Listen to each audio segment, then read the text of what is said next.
അനുദിന ജീവിതവുമായി ബന്ധപ്പെട്ടത് അടങ്ങിയിരിക്കുന്നത് ഉടമ്പടി പ്രതീകങ്ങളിലാണ്. ഉടമ്പടിയിൽ ഒത്തിരിയേറെ പ്രതീകങ്ങളുണ്ട്. നിങ്ങൾക്ക് അറിയാം, നിങ്ങൾ ഉടമ്പടി ചെയ്യാൻ വേണ്ടി അൾത്താറിലേക്ക് വരുമ്പോൾ 2 പ്രതീകങ്ങളെ കാണാം. ഒന്ന് മിനോറ വിളക്കും, രണ്ടാമത്തത് വാഗ്ദാന പേടകവും. വാഗ്ദാന പേടകത്തിൻ്റെ മധ്യത്തിലൂടെ ആ 2 കെറൂബുകൾ മാലാഖമാരുടെ നടുക്കുള്ള സ്ഥലമാണ് ബൈബിളിലെ ശൂന്യമായ സ്ഥലം. അത് ദൈവത്തിൻ്റെ സ്ഥാനമെന്ന രീതിയിൽ കൃപയുടെ ആസന ഇരിപ്പിടം കൃപാസനം എന്ന് പറയും. എന്നിട്ട് പുറപ്പാടിൻ്റെ പുസ്തകം 25 ഞാൻ കൃപാസനത്തിൽ ഇരുന്നു കൊണ്ട് നിങ്ങളോട് സന്ദേശം നൽകും. ഇത് 89 ലഭിച്ച പ്രതീകങ്ങളാണ്. 89 അതിനുശേഷം ദൈവം ആ പ്രതീകങ്ങളുടെ കൂടെ പിന്നീട് ഉടമ്പടി കൂട്ടിച്ചേർത്ത് ഇപ്പോൾ ഒരു പൂർണ്ണരൂപമാക്കിയിരിക്കുകയാണ്. ഇതുകൊണ്ട് നമുക്ക് മനസ്സിലാക്കാം, ഇതിൻ്റെ ഓരോ കാര്യങ്ങളെയും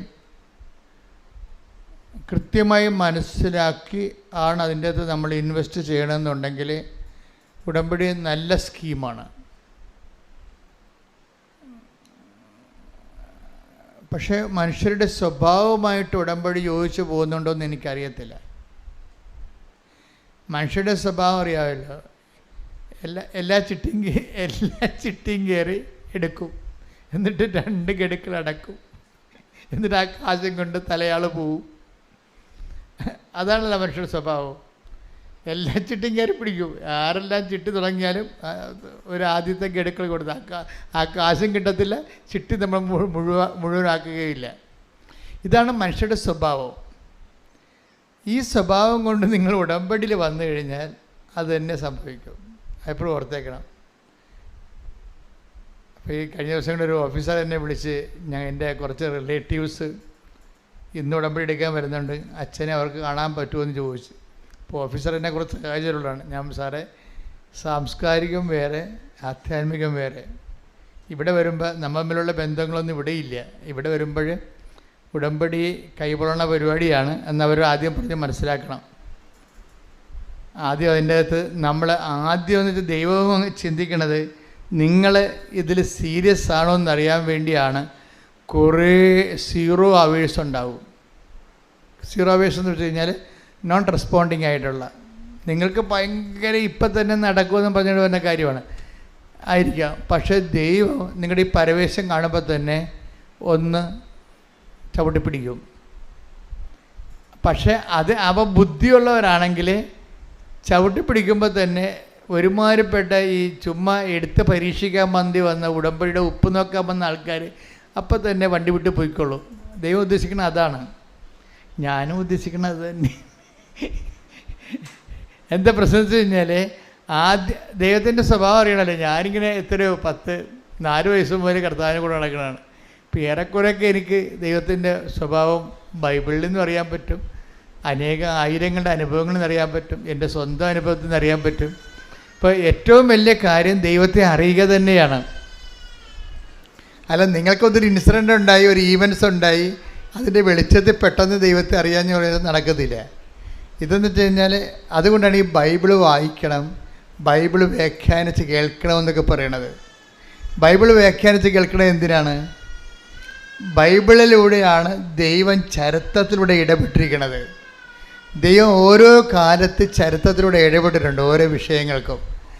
അങ്ങനെ ഇടപെട്ടപ്പോൾ ആ ദൈവത്തിൻ്റെ ഇടപെട്ടുന്ന രീതികൾ, ദൈവത്തിൻ്റെ പെരുമാറ്റ രീതികൾ, അപ്പോൾ നമുക്ക് ഏറെക്കുറെ നമുക്ക് ഇന്ന വിഷയത്തിൽ ഇന്ന ഉത്തരവായിരിക്കും ദൈവത്തിൻ്റെ ഭാഗത്ത് വരണം നമുക്കറിയാൻ പറ്റും. അതിപ്പോൾ ഞാൻ തലക്കൈ വെച്ചിരിക്കുമ്പോൾ ചില ആൾക്കാരോട് അപ്പം തന്നെ മെസ്സേജ് പറഞ്ഞു വിടത്തില്ലേ? ഒക്കെയാണോ? ചിലരോട് പറയും സാക്ഷ്യം പറയാൻ വരണം, ചിലർക്ക് ഡേറ്റ് പറഞ്ഞു കൊടുക്കും, ചിലരോട് ഒന്നും മിണ്ടത്തില്ല. എന്താ കാര്യം? ഒന്നും മിണ്ടാത്തതിൻ്റെ കാരണം എനിക്ക് മെസ്സേജ് കിട്ടാത്തത് കൊണ്ടാണ്. അതേസമയം തന്നെ അപ്പോഴെന്താ വെച്ചാൽ അതുകൊണ്ട് നിങ്ങളുടെ കേസ് നോട്ട് ഓക്കെ ആയിട്ടല്ല, ശരിക്കും നിങ്ങളുടെ നിന്ന് കർത്താവ് കുറച്ചുകൂടി പ്രതീക്ഷിക്കുന്നുണ്ട്. ഞാൻ ഒന്നും മിണ്ടാതെ വിടുന്ന ആൾക്കാരാണ് ഏറ്റവും നല്ല ആൾക്കാർ. എൻ്റെ ഒരു അനുഭവത്തിൽ ഞാനൊന്നും മിണ്ടാതെ വിടുന്നത് വെച്ച് കഴിഞ്ഞാൽ അവരെക്കുറിച്ച് അവരുടെ ഇൻവെസ്റ്റ്മെൻറ്റിൽ ദൈവം തൃപ്തനാണ്, പ്രത്യേകിച്ച് മെസ്സേജൊന്നുമില്ല, ആ മരുന്ന് തന്നെ കഴിക്കാൻ പറയും. ആ മരുന്ന് തന്നെ കഴിക്കാൻ പറയും. അപ്പോൾ അതുകൊണ്ടാണ് മിണ്ടാതെ പോണത്. ചിലരോട് പറയും, നിനക്ക് ഇപ്പോൾ ഞാനൊരു ഇൻസെൻറ്റീവ് തന്നില്ലെങ്കിൽ നീ ഇതിനാലെ ഉടമ്പടി ഉഴപ്പിപ്പോവും. പക്ഷേ നിൻ്റെ പഴയകാല ചരിത്രമൊക്കെ നോക്കുമ്പോൾ ഫയൽ കുഴപ്പമില്ലാത്തതാണ്. നിൻ്റെ പ്രത്യേക സാഹചര്യത്തിൽ കുറച്ച് ഫ്ലക്ച്വേഷൻസൊക്കെ ഉണ്ടായിട്ടുണ്ടെങ്കിലും അതുകൊണ്ട് ഈ വിഷയത്തിൽ ഞാൻ ഹെൽപ്പ് ചെയ്യാവുന്ന കാര്യം ദൈവം ആദ്യമേ തന്നെ ഒരു പ്രൊവിഷൻ വെച്ചിട്ടുണ്ട്. എന്താ പ്രൊവിഷൻ? ഉടമ്പടിയുടെ പ്രൊവിഷൻ എന്ന് പറഞ്ഞാൽ ഭയങ്കര സൂപ്പറാണേ. എന്നുവെച്ചാൽ നമുക്ക് 0 മെറിറ്റ്സിൽ ഇതിനകത്ത് ഇൻവെസ്റ്റ് ചെയ്യാൻ പറ്റുമെന്നുള്ളതാണ്. ഇപ്പം നമുക്ക് ഒരു ദൈവതിരുസന്നിധിയിൽ യാതൊരു ക്രെഡിറ്റുമില്ല. എന്നുവെച്ചാൽ നമുക്കൊരു കഴിവില്ല. ദൈവതിരുസന്നിധിയിൽ നമുക്കൊരു ക്ലെയിം പറയാൻ വേണ്ടി, ഒരു അവകാശം പറയാൻ വേണ്ടി നമ്മുടെ കയ്യിൽ ഒന്നുമില്ല. കുറച്ച് പാപങ്ങളല്ലെന്നും അല്ലാതെ ഒന്നുമില്ല. പക്ഷെ പാപങ്ങൾ ആണ് ഉള്ളെങ്കിലും അത് ബുദ്ധിയുള്ള ആൾക്കാർക്ക് പാപങ്ങൾ ഒരു ക്ലെയിമായിട്ട് വരുന്നുണ്ട്. ബുദ്ധി വേണം. നിങ്ങൾക്ക് പാപം വേറെ ഒന്നും ക്ലെയിമില്ല, പാപങ്ങളെ ഉള്ളെങ്കിൽ നിങ്ങൾക്ക് ബുദ്ധി ഉണ്ടെങ്കിൽ അതൊരു ക്ലെയിമായിട്ട് അവകാശമായിട്ട് വരും. എന്താ കാര്യം? ബുദ്ധി ഉണ്ടെങ്കിൽ പശ്ചാത്തപിക്കാൻ പറ്റും. ബുദ്ധി ഇല്ലാത്തവർ ഒരിക്കലും പശ്ചാത്തപിക്കത്തില്ല. അത് തന്നെ ചെയ്തുകൊണ്ടിരിക്കും. അടി പാഴ്സൽ വാങ്ങിച്ചുകൊണ്ട് പോവുകയും ചെയ്യും. ബുദ്ധിയുള്ളവർ മനസ്സിലാകും ദൈവത്തിൻ്റെ അടുത്താണ് വന്നിരിക്കുന്നത്, നമ്മുടേതായിട്ട് നമ്മുടെ കയ്യിലൊന്നുമില്ല, ഉള്ളത് ഈ പാപങ്ങൾ മാത്രമാണെന്ന് പറഞ്ഞു കഴിഞ്ഞാൽ പരിശുദ്ധാത്മാവ് വിവേചനം കൊടുത്തിട്ട് അവനോട് പറയും, നീ ഈ പാപം വെച്ചുകൊണ്ട് നിന്നെ രക്ഷപ്പെടാൻ സാധ്യതയുണ്ടെന്ന് പറയും. നിൻ്റെ ഈ പാപ കൂമ്പാരം വെച്ചുകൊണ്ട് തന്നെ രക്ഷപ്പെടാൻ സാധ്യതയുണ്ട്. എന്താ കാര്യം? ഇതിൽ പശ്ചാത്താപത്തിൻ്റെ പ്രാപത്തിൻ്റെ പ്രൊവിഷനുണ്ടെന്ന് പറയും. അത് പരിശുദ്ധാത്മാവ് പറഞ്ഞുതരാം. അപ്പോൾ പശ്ചാത്താപം എന്ന് പറയും ഇപ്പം ഈ പാപത്തെക്കുറിച്ചൊന്നും മോങ്ങിക്കളിക്കണമല്ലേ. അത്ര മോങ്ങൽ കുറേ കണ്ടിട്ടുള്ളതാണ് ദൈവം. അതൊന്നും വിലപ്പോകത്തില്ല. മോങ്ങലെന്ന് പറയുമ്പോൾ ഒരു 1.5 മോങ്ങലായിരിക്കണം. എന്താ കാര്യം? ഈ ചാപ്റ്റർ നീ ക്ലോസ് ചെയ്യണമെന്ന് പറയണം. ഈ പാപത്തിൻ്റെ ചാപ്റ്റർ ഞാൻ നിന്നെ അറിഞ്ഞ് നിൻ്റെ കൂടെ ജീവിക്കാൻ വേണ്ടി ഞാനിത് ക്ലോസ് ചെയ്യണമെന്ന് പറയണം. അക്കൗണ്ട് ക്ലോസ് ചെയ്യണമെന്ന് പറഞ്ഞ് അത് സത്യസന്ധമാണെങ്കിൽ ഇന്ന് ഇവിടെ വെച്ച് കർത്താവ് നിന്നെ ബ്ലെസ് ചെയ്യും. കാര്യം എന്താ കഴിഞ്ഞാൽ നീ പാപത്തിൻ്റെ അക്കൗണ്ട് ക്ലോസ് ചെയ്യും എന്നുള്ളത് ദൈവത്തിന് അറിയാം. അതാണ് വിഷയം. അല്ല നാളെ സംഭവിക്കാൻ പോണതല്ല. നാളെ സംഭവിക്കാൻ പോണ ഇന്നെന്ന പോലെ ദൈവത്തിന് അറിയാം. അപ്പം നീ പാപം വെച്ചാണ് ഇതിൻ്റെ ഒരു ഇൻവെസ്റ്റ്മെൻറ്റ് ഒരു നിക്ഷേപം ഇറക്കണമെന്ന് വിചാരിച്ചോ? അതിൽ നീ എന്താ പറയാനുള്ളത്? കർത്താവ് പറഞ്ഞിട്ടുള്ള കാര്യങ്ങൾ എന്താണ്? മേലിൽ പാപം ചെയ്യരുത്. അതാണ് പശ്ചാത്താപം എന്നാണ്. വെറുതെ അല്ല, വെറുതെ മോങ്ങിക്കണിക്കണമല്ല. അതിൻ്റെ അകത്ത് കാര്യമുണ്ട്. Take the bed of God. മേലിൽ പാപം ചെയ്യരുത്. ശ്രദ്ധിക്കട്ടെ. ഹല്ലേലൂയ ഹല്ലേലൂയ ഹല്ലേലൂയ ഹല്ലേലൂയ ഹല്ലേലൂയ. യേശുവേ നന്ദി. ഹല്ലേലൂയ ഹല്ലേലൂയ. യേശുവേ ആരാധന ആരാധന ആരാധന. യേശുവേ നന്ദി. ഹല്ലേലൂയ ഹല്ലേലൂയ ഹല്ലേലൂയ. യേശുവേ നന്ദി. ഹല്ലേലൂയ ഹല്ലേലൂയ ഹല്ലേലൂയ. യേശുവേ ആരാധന ആരാധന ആരാധന. ഹല്ലേലൂയ ഹല്ലേലൂയ ഹല്ലേലൂയ ഹല്ലേലൂയ. യോഹന്നാൻ 5:14. യോഹന്നാൻ 5:14. പിന്നീട് യേശു ദേവാലയത്തിൽ വെച്ച് അവനെ കണ്ടപ്പോൾ പറഞ്ഞു, ഇതാ നീ സൗഖ്യം പ്രാപിച്ചിരിക്കുന്നു. കൂടുതൽ മോശമായതൊന്നും സംഭവിക്കാതിരിക്കാൻ മേലിൽ പാപം ചെയ്യരുത്. ആരോടാ ഇത് പറയണത്? ശ്രുതികട്ടെ. ഹല്ലേലൂയ ഹല്ലേലൂയ ഹല്ലേലൂയ. യേശുവേ നന്ദി. ഹല്ലേലൂയ ഹല്ലേലൂയ ഹല്ലേലൂയ ഹല്ലേലൂയ ഹല്ലേലൂയ. യേശുവേ സ്തുതി. ഹല്ലേലൂയ ഹല്ലേലൂയ ഹല്ലേലൂയ. ആരോടാ പറയണത്? 38 വർഷമായി രോഗിയായിരുന്ന ഒരുവൻ അവിടെ ഉണ്ടായിരുന്നു. യോഹന്നാന്റെ 5-ാം അധ്യായം. 38 വർഷമായിട്ട് ബെത്സേദ കടവിലെ രോഗിയായി കിടന്നിരുന്ന മനുഷ്യനെ,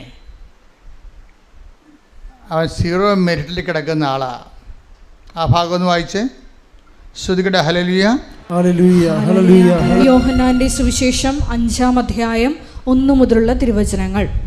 ഇതിനുശേഷം യഹൂദരുടെ ഒരു തിരുനാളിന് യേശു ജെറുസലേമിലേക്ക് പോയി.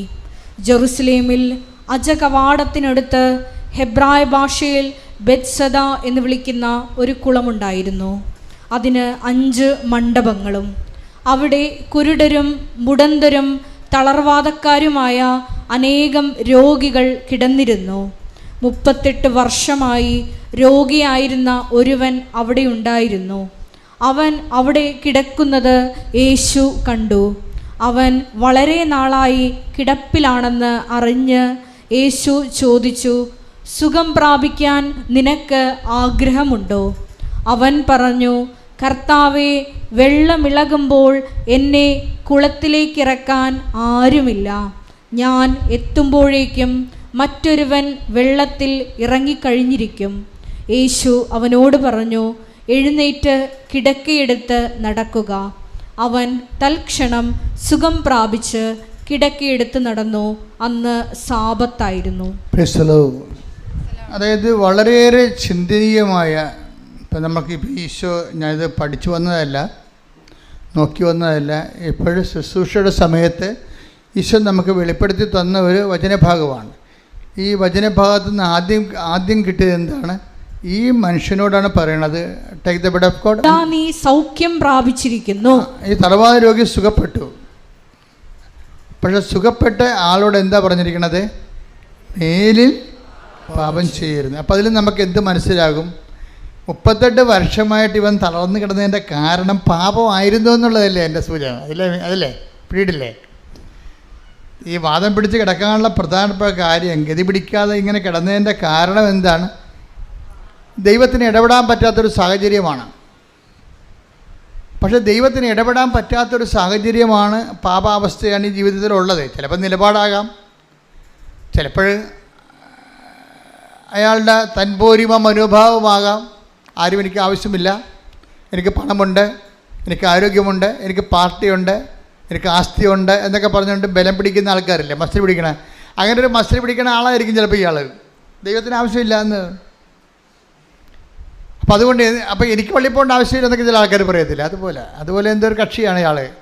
അപ്പോൾ അതുകൊണ്ട് എന്നാ പറ്റിയെന്ന് വെച്ച് കഴിഞ്ഞാൽ, ഇയാൾ വന്നപ്പോൾ ഇയാളുടെ കുറേ പാപങ്ങളും കുറേ തറച്ചയുമൊക്കെ ആയിട്ട് അങ്ങനെ കിടപ്പാണ്.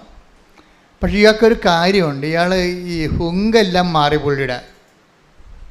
പുള്ളി പണ്ട് ചിന്തിച്ചുകൊണ്ടിരുന്നത് എനിക്ക് ഭാര്യയുണ്ട്, മക്കളുണ്ടെന്നൊക്കെയാണ് ചിന്തിച്ചത്. നാട്ടുകാരുണ്ട്, പാർട്ടിക്കാരുണ്ടെന്നൊക്കെ പറഞ്ഞ ആളാണ്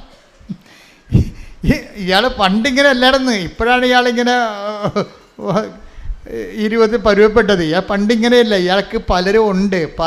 ഇയാളുണ്ട്, മക്കളുണ്ട്, ഭാര്യയുണ്ട്, വസ്തുവുണ്ട്, സ്വർണ്ണമുണ്ട്, ആസ്തിയുണ്ട്, അതുപോലെ പാർട്ടിയുണ്ട്, പിന്നെ പോലീസിലൊക്കെ നിലപാടുണ്ട്, പിടിപാടുണ്ട്, ഗവൺമെൻറ്റിൽ പിടിപാടുണ്ടോയെന്ന് അങ്ങനെയൊക്കെ പറഞ്ഞൊരു മനുഷ്യനാണ് ഇയാൾ. പക്ഷേ ഇയാൾക്ക് ഇപ്പോഴെന്താ പറ്റിയിരിക്കണത്? ഇപ്പം കരിയുമ്പോൾ വരകാൻ, ചില പറയാം എന്താണോ കരിയുമ്പോൾ വരകാൻ, പഴഞ്ചൊല്ലൊക്കെ മറന്നുപോയാ ആൾക്കാരൊക്കെ പറയും, നാട്ടുകാരെ, അതെ, കരിയുമ്പോൾ വരകാൻ കയ്യിൽ മാത്രമേ ഉണ്ടാ. നീ കേട്ടിട്ടില്ലല്ലേ? കയ്യിൽ കണ്ടിട്ടുണ്ടോ? ഭാഗ്യം. അപ്പോൾ എന്താ പ്രശ്നം? ഞാൻ കരിയുമ്പോൾ വരകാൻ ശരിക്കും ഞാൻ കയ്യിലും കാണത്തില്ല. ചിലപ്പോൾ കയ്യിലും കരിഞ്ഞു പോകും. കർത്താവ് മാത്രമേ ഉണ്ടാകത്തുള്ളൂ. ഇതാദ്യമേ അംഗീകരിച്ച പ്രശ്നമില്ല അയാൾ. പക്ഷേ ഇയാൾ ഇപ്പോഴാണ് അംഗീകരിക്കുന്നത് നിലപാടിൻ്റെ കണ്ട. അപ്പോൾ എന്താ പറയുന്നത്? വെള്ളം ഇളകുമ്പോൾ, അതായത് ബെത്സേദ കുളമാണ്. എല്ലാ കാലങ്ങളിലും ഈ കുളത്തിൽ റാഫേൽ മാലാഖ ഇറങ്ങി വെള്ളം കിളക്കണ ഒരു ദിവസമുണ്ട്. അന്ന് ആദ്യം ചാടി വീഴുന്നവനും അല്ലെങ്കിൽ പിടിച്ചു കൊണ്ടുവന്ന് ആരെങ്കിലും ആദ്യം ആ വെള്ളത്തിൽ ഇറക്കുമ്പോൾ അവർ സുഖപ്പെടും. അപ്പം അതാണ് അനുഭവം ജനങ്ങളിൽ. അതുകൊണ്ട് ഈ കുളക്കരെ വന്ന് കിടക്കുകയാണ്. എപ്പോഴെങ്കിലും ആയിട്ട് ദൈവത്തിൻ്റെ ദൂതം വന്ന് വെള്ളം ഇളക്കുമ്പോൾ, പക്ഷേ വെള്ളം ഇളക്കുമ്പോൾ ഇയാളെ പിടിച്ച്, തറവാദമല്ലേ, വേറെ വല്ല മുടന്തും കണ്ണ് കാണാൻ പറ്റാത്ത അവസ്ഥയല്ല, ചെവി കേൾക്കാൻ പറ്റാത്ത അവസ്ഥയുമല്ല, ഇയാൾക്ക് തറവാദമാണ്. അപ്പോൾ തറവാദം പിടിച്ച ആൾക്കാർ വെള്ളം ഇളകിയാലും ആ വെള്ളത്തിലേക്ക് ഇറക്കണം.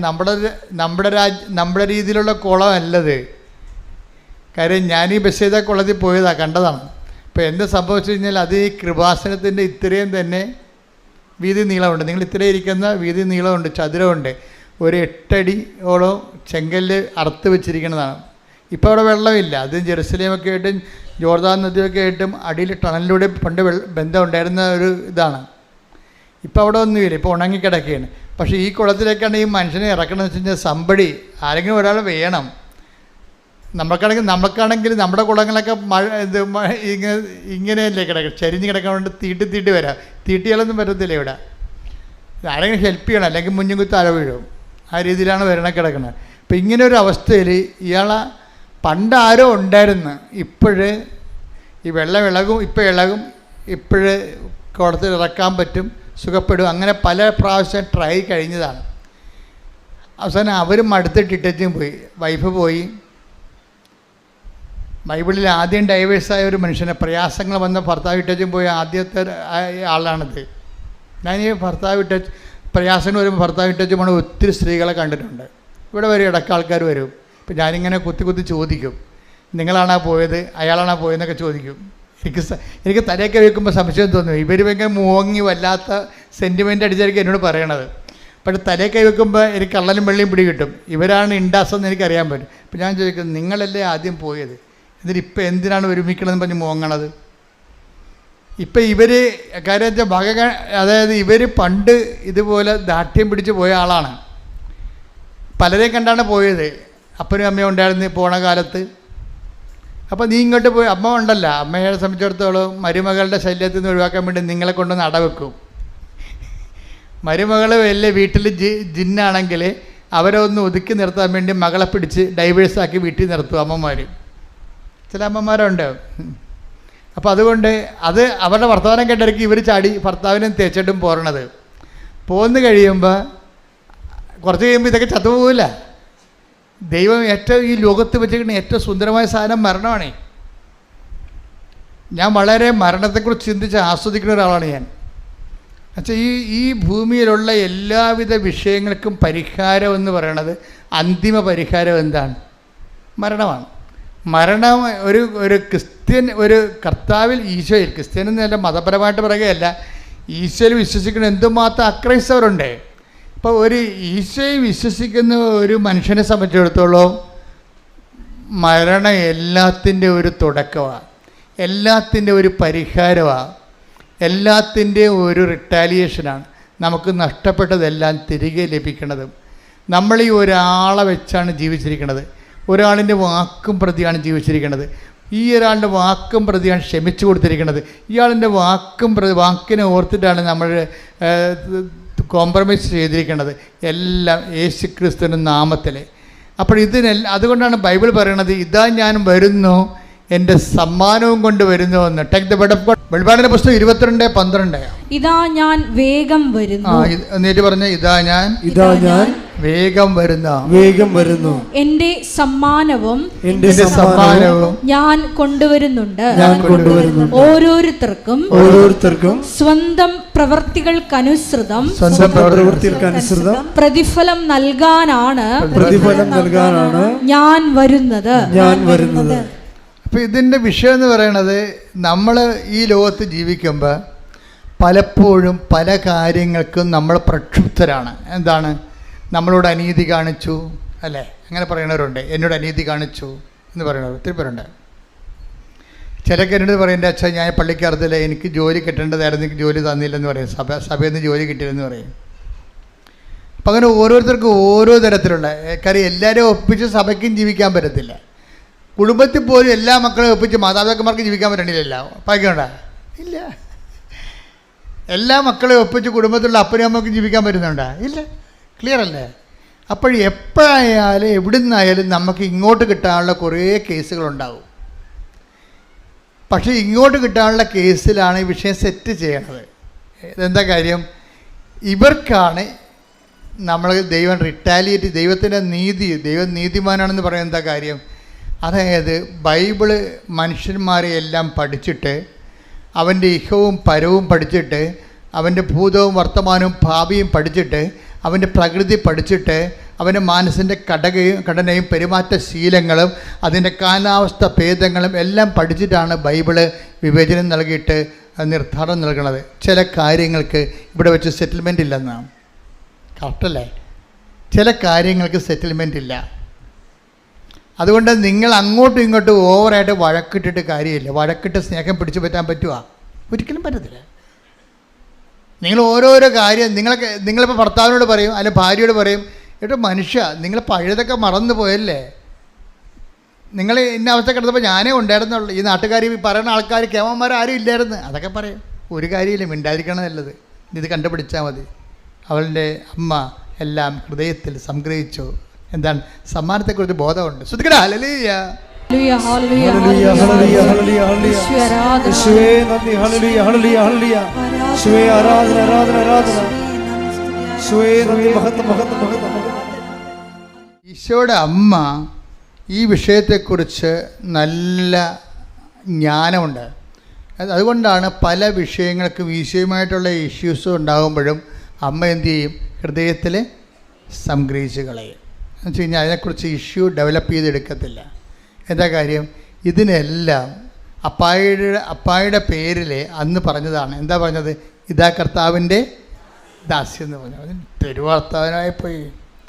ഇതാ കർത്താവിൻ്റെ ദാസി, നിൻ്റെ വചനം പോലെ എന്നിൽ നിറവേറട്ടെ. അത് തന്നെയാണ് ഉടമ്പടി. അതിന്നാണ് ഉടമ്പടി വരണത്. അവൻ പറയണത് പോലെ ചെയ്യുക എന്ന് പറയണതും നിൻ്റെ വചനം പോലെ നിറവേറട്ടെ. അതുകൊണ്ടാണ് നമ്മളിതിനെ മരിയൻ ഉടമ്പടി എന്ന് വിളിക്കണത്. എന്താണ്? അമ്മയുടെ നിലപാട്, വിഷയങ്ങളോട് ഒരു മരിയൻ നേച്ചറ്, മരിയൻ പെരുമാറ്റ ശൈലി, ഒരു ജീവിത സമീപനമായി സ്വീകരിക്കുന്നവരാണ് ഉടമ്പടി എടുക്കുന്നവർ. കുറേ വിഷയങ്ങളുണ്ടാകും നമ്മുടെ ജീവിതത്തിൽ.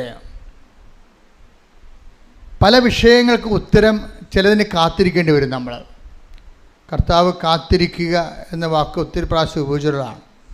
ചില വിഷയങ്ങൾക്ക് കാത്തിരിക്കേണ്ടി വരും. അതുകൊണ്ട് ധൃതി ഉണ്ടാകരുത്.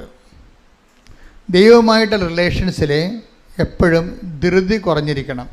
ധൃതി, പരവേശം, കമ്പാരിസൺ, ഇതെല്ലാം ഉടമ്പടിയിൽ നമ്മൾ ഡിസ്കസ് ചെയ്യുന്ന വിഷയങ്ങളാണ്. മറ്റുള്ളവരുടെ പാത്രത്തിട്ട് നോക്കി അവർക്കത് കിട്ടി, ഇത് കിട്ടി, ഞാൻ ദൈവത്തോട് വർഷങ്ങളായിട്ട് നടക്കുന്നതാണ്, എന്നിട്ട് എനിക്കൊന്നും കിട്ടിയില്ല, ഞാൻ അവിടെ മുമ്പ് ചെറുതായി, കൊച്ചായി. ഇതിനൊക്കെ ദൈവം അഹങ്കാരികളെന്ന് പറയും. അഹങ്കാരി അത് ദൈവമായിട്ട് ഇടപെടുമ്പോൾ എപ്പോഴും ഇത് കമ്പാരിസൺ കുറക്കണം. ഒരിക്കലും ഒരു വ്യക്തിയുമായിട്ടും അത് കുറക്കണമെന്ന് ഞാൻ പറഞ്ഞാൽ നിങ്ങൾക്ക് കുറക്കാൻ പറ്റത്തില്ല. കാര്യം നിങ്ങളുടെ അസ്ഥിക്ക് പിടിച്ചിരിക്കുന്ന സാധനമാണ് അഹങ്കാരം എന്നുള്ളത്. ഞാൻ ഒത്തിരി അഹങ്കാരിയെ ട്രീറ്റ് ചെയ്തിട്ടുണ്ട്, പക്ഷെ പരാജയപ്പെട്ടിട്ടുണ്ട്. ദൈവം എന്നെങ്കിലും അവർക്കൊരു അഭിഷേകം കൊടുക്കണവരെ അവർ അഹങ്കാരത്തെ തുടരുന്ന ഞാൻ കണ്ടിട്ടുണ്ട്. ദൈവം ആന്തരിക ബോധ്യമാണ്. എളിമയെന്ന് പറയണത് ഒരു readymade, ready to eat instant breakfast പോലെ നമുക്ക് കിട്ടുന്ന സംഭവമല്ല. പരിശുദ്ധാത്മാവ് നിറയുമ്പോൾ ഒരു വ്യക്തിയുടെ ആന്തരിക മേഖലകളെ ദൈവം ഏറ്റെടുക്കും. അപ്പോഴാണ് പഴയതെല്ലാം കടന്നു പോണതും പുതിയത് വരണതും പുതിയ മനുഷ്യനാകണതും. ഉടമ്പടി പലപ്പോഴും നമ്മൾ ശ്രദ്ധിക്കേണ്ടത്, ഉടമ്പടിയിലെ നിയോഗമെന്ന് പറയണത് ശരിക്കും പറഞ്ഞാൽ ഭൗതിക നിയോഗം അതിലുണ്ട്, ഇല്ലെന്നല്ല. പക്ഷേ അതുപോലെ തന്നെയുണ്ട് ആധ്യാത്മിക നിയോഗം. സമ്പൂർണ്ണ ഉടമ്പടിയുടെ ഒരു പ്രയോക്താവാകണമെങ്കിൽ ഇപ്പം ആധ്യാത്മിക നിയോഗം കൂടി. ആധ്യാത്മിക നിയോഗം എന്ന് പറയുന്നത് പരിശുദ്ധാത്മാവിന് നമ്മളിൽ ശാന്തമായിട്ട് പ്രവർത്തിക്കാൻ പറ്റുക. പരിശുദ്ധാത്മാവിൻ്റെ പ്രത്യേകത എന്ന് പറഞ്ഞാൽ ഇടിച്ചു തള്ളി കയറി ബലപ്രയോഗം നടക്കത്തില്ല. മറിച്ച് ശാന്തതയുടെ ആത്മാവും അതുപോലെ തന്നെ സംയമനത്തിൻ്റെ ആത്മാവാണ്. അത് വെയിറ്റ് ചെയ്ത് നമ്മൾ പരുവപ്പെടുന്നവരെ പരിശുദ്ധാത്മാവ് പുറത്ത് നിൽക്കും. അല്ലെങ്കിൽ അതിൻ്റെ പുൾസിങ് ആയിട്ടുള്ള പ്രവർത്തനങ്ങളിലേക്ക് വരത്തില്ല. പരിശുദ്ധാത്മാവിന് പലതരത്തിലുള്ള ഘടകപ്രവർത്തനങ്ങളുണ്ട്. ഇപ്പോൾ നമ്മൾക്കൊക്കെ അനുഭവിക്കണമെന്നൊക്കെ പറയുന്നത് അതിൻ്റെ ABCD പ്രൈമറി ആയിട്ടുള്ള ഇടപെടലുകളാണ് പരിശുദ്ധാത്മാവിൽ നമ്മൾ അനുഭവിക്കുന്നത്. പരിശുദ്ധാത്മാവിൻ്റെ ഹൈസ്കൂളിംഗ് ഉണ്ട്, അതുപോലെ പരിശുദ്ധാത്മാവിൻ്റെ കോളേജിംഗ് ഉണ്ട്, പിന്നെ പ്രൊഫഷണൽ കോളേജിംഗ് ഉണ്ട്, സെക്ഷൻസിങ് വ്യത്യാസമുണ്ട് പരിശുദ്ധാത്മാവിൻ്റെ. അപ്പോൾ ഇപ്പോൾ നമ്മൾ ഓരോ സമയവും ദൈവത്തിന് വേണ്ടി ദൈവത്തിൻ്റെ തിരുമനസ്സിനെ സന്തോഷിക്കുന്ന അനുസരിച്ച് ദൈവത്തിൻ്റെ സമർപ്പിക്കുമ്പോൾ സന്തോഷം ഉണ്ടാകും. സമർപ്പിക്കുമ്പോഴേ സന്തോഷം ഉണ്ടാകണം. കാര്യം സമർപ്പിപ്പോൾ ഒരു കുഞ്ഞിനെ നിങ്ങളുടെ ഒരു കുഞ്ഞിനെ ഇപ്പോൾ നിങ്ങൾ ഗർഭിണിയാണ്, കുഞ്ഞിന് ഹൃദയത്തിന് ഹോളുണ്ടെന്ന് ഡോക്ടർ പറയുന്നു, ഓട്ടിസം ഉണ്ടെന്ന് ഡോക്ടർ പറയുന്നു. അപ്പോൾ ഒന്നേ ടെർമിനേറ്റ് ചെയ്ത് കളയണമെന്ന് നിങ്ങൾ പറയും, ഡോക്ടർ പറയും ചിലപ്പോൾ. അപ്പോൾ നിങ്ങൾ വന്ന് എന്നോട് ചോദിക്കും ടെർമിനേറ്റ് ചെയ്യണോ വേണ്ടിയെന്ന്. അപ്പോൾ കർത്താവ് എനിക്ക് തന്നൊരു മെസ്സേജ് അനുസരിച്ച് ഞാൻ നിങ്ങളോട് സംസാരിക്കും. ആ 90% ടെർമിനേറ്റ് ചെയ്യുന്നത് കളയേണ്ടെന്നേക്കെ പറയത്തുള്ളൂ. അപ്പോൾ റിസ്ക് എല്ലാം ആരുടെ എൻ്റെതും നിങ്ങളുടേതും ആകും. കാര്യം എന്നിലൂടെയാണല്ലോ കർത്താവ് അത് പറഞ്ഞിരിക്കുന്നത്. നിങ്ങൾക്കും ആ റിസ്ക് ഉണ്ടാകും. അപ്പോൾ ഞാൻ ചോദിക്കും, ഈ റിസ്ക് എടുക്കാൻ നിങ്ങൾ തയ്യാറാണോ? കാര്യം എന്താണ്? ഇവരുടെ വയറ്റിലെ കുഞ്ഞ് ഓട്ടിസത്തിൻ്റെ കുഞ്ഞാണെന്ന് മെഡിക്കൽ സയൻസ് പറയുകയാണ്. അപ്പം മെഡിക്കൽ സയൻസാണ് അന്തിമ വാക്കെന്ന് ധരിക്കുന്നവർക്ക് ആ മെഡിക്കൽ സയൻസിൻ്റെ ആയിട്ടുള്ള ഫലങ്ങളാണ് ഉള്ളത്. മെഡിക്കൽ സയൻസ് അല്ല അന്തിമ വാക്ക്, കർത്താവിൻ്റെ വചനമാണ് അന്തിമ വാക്കെന്ന് പറഞ്ഞിരിക്കുന്നവർക്ക് കർത്താവിൻ്റെ വചനത്തിൻ്റെ ഫലമാണുള്ളത്. അതാണ് ബൈബിളിൻ്റെ ഒരു രീതി. അതാണ് പ്രവാചകനെ പ്രവാചകനെന്ന് വിളിക്കുന്നവർക്ക് പ്രവാചകൻ്റെ പ്രതിഫലം.